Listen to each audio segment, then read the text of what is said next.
나라를 구한 영웅 하면 어떤 모습이 떠오르세요? 아마 말을 타고 적진을 향해 돌격하는 장군, 아니면 거대한 함대를 이끄는 제독, 뭐 이런 모습일 겁니다. 그런데 만약에요, 칼이 아니라 혀로 나라를 구하고 심지어 영토까지 넓힌 영웅이 있다면 어떠실 것 같나요?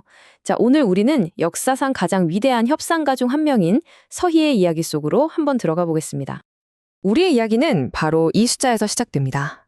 80만. 당시 공식 역사서인 고려사에 기록된 고려를 침공한 거란군의 숫자입니다. 한번 상상해 보세요. 이 숫자 하나가 고려 전체에 던졌을 그 엄청난 공포감, 그 무게를 말이죠. 그런데 말이죠. 현대 역사학자들은 실제 병력이 이것보다 훨씬 적었을 거라고 봐요. 많아봐야 한 6만 명 정도? 그럼 대체 80만이라는 이 어마어마한 숫자는 뭐였을까요? 네, 그건 바로 화살이 아니라 숫자로 쏘아 올린 전쟁의 첩포성이었습니다. 일종의 심리전이었던 거죠. 아니, 거란의 대군이 일종의 허세였다면 그럼 진짜 싸움은 뭐에 대한 거였을까요? 이 질문이야말로 서희의 위대한 승리를 이해하는 가장 중요한 열쇠입니다. 진짜 전쟁은 칼과 칼이 부딪히는 전쟁터가 아니라 전혀 다른 곳에 있었던 겁니다. 자, 그럼 서희가 활약했던 심세기 동아시아, 이 거대한 체스판을 한번 들여다보죠. 이때는 여러 강대국들이 서로를 견제하면서 팽팽한 힘의 균형을 이루던 정말 역동적인 시대였어요. 이 체스판 위에는요, 크게 3명의 핵심 플레이어가 있었습니다. 북쪽에는 신흥 군사 강국인 거란, 남쪽에는 문화적으로나 경제적으로 거인이었던 송나라, 그리고 바로 그 사이에 오늘 우리의 주인공인 고려가 있었죠.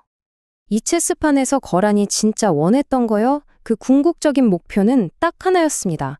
바로 자기들의 가장 큰 라이벌인 송나라를 정복하고 동아시아의 유일한 패권국이 되는 것, 바로 그거였죠.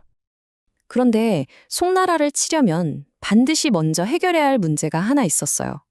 바로 고려였죠. 생각해보세요. 만약 거란이 송나라랑 한판 붙는데 고려가 송이랑 손잡고 뒤통수를 친다? 이건 정말 끔찍한 시나리오잖아요. 이 양면 전쟁의 위협을 없애기 위해서 거란은 먼저 고려를 정리할 필요가 있었던 겁니다. 그리고 마침내 993년 거란은 그 80만 대군을 이끌고 쳐들어옵니다. 고려 조정은 뭐 난리가 났죠. 항복하자, 땅을 떼어주자 이런 패배주의에 완전히 휩싸였을 때 바로 그때 단 한 사람, 서희가 싸우거나 항복하는 것 그 이상의 길을 보고 있었습니다.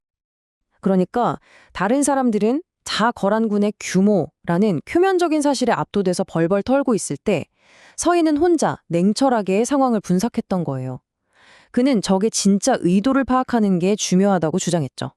전쟁의 승패는 칼끝이 아니라 상대의 머릿속을 읽는 데서 시작된다는 걸 그는 이미 알고 있었던 겁니다. 자, 서희가 적진에 도착하자마자 첫 번째 기싸움이 시작됩니다. 거란 장수 소손영이 너는 신하니까 저기 뜰에서 절해라. 딱 이렇게 기선제압을 하려고 한 거죠. 여기서 밀리면 협상 전체가 무너지는 겁니다. 서희가 어떻게 했을까요? 그는 단호하게 거부하고 그냥 숙소로 돌아가 버려요. 이 대담한 행동에 당황한 건 오히려 소손영 쪽이었죠. 결국 그가 먼저 굽히고 동등한 예를 갖추겠다고 약속합니다. 협상은 시작도 전에 이미 서희가 첫 라운드를 가져간 셈입니다. 본격적인 단판에서 소손영은 고구려 땅은 원래 우리 건데 너희가 차지하고 있다면서 침공의 명분을 내세웁니다. 이때 서희의 역사에 남을 카운터 펀치가 터져 나오죠. 그는 소손영의 주장을 아닌데 하고 부정하는 게 아니라 그 논리를 그대로 받아쳐버립니다. 자, 바로 이 지점. 여기서 서희 외교의 천재성이 폭발합니다.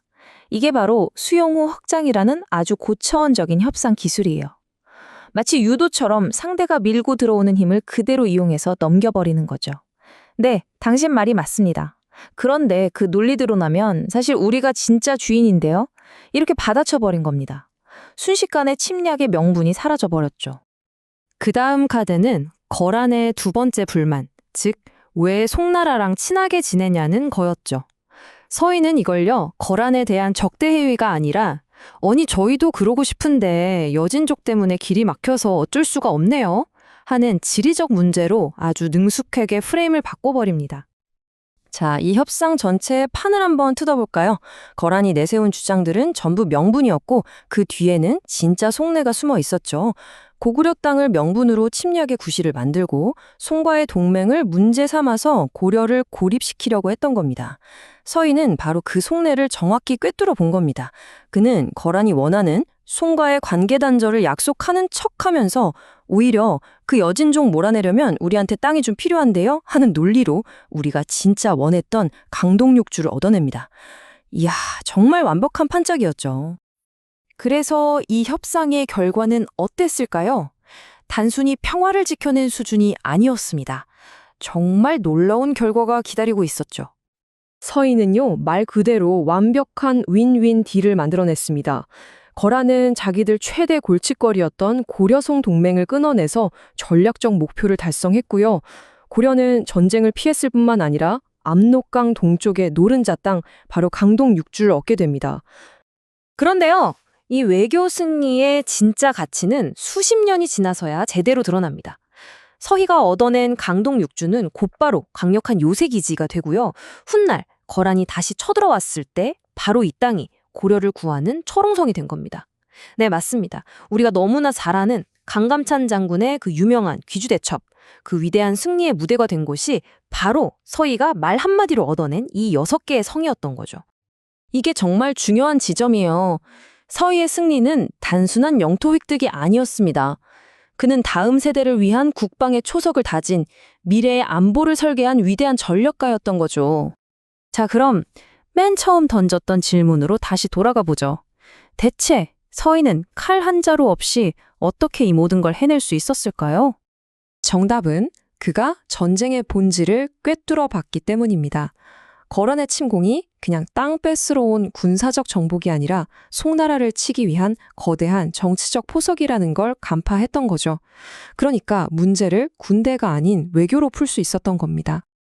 역사는 보통 피를 흘린 전쟁의 승리를 더 화려하게 기록하곤 하죠. 하지만 우리는 기억해야 합니다. 수만 명의 목숨을 구하고 오히려 나라에 더 큰 이익을 가져온 한 외교관의 이 조용한 승리야말로 어쩌면 가장 위대한 승리가 아닐까요? 서희의 이야기는 우리에게 이렇게 묻고 있는 것 같습니다. 세상에서 가장 날카로운 무기가 정말 칼일까요? 아니면 이 세상 전체의 판도를 읽어내는 한 사람의 머릿속 지도일까요? 진정한 힘은 파괴가 아니라 판을 짜는 능력에 있다는 것. 이것이 바로 서희가 오늘날 우리에게 남긴 교훈이 아닐까 싶습니다.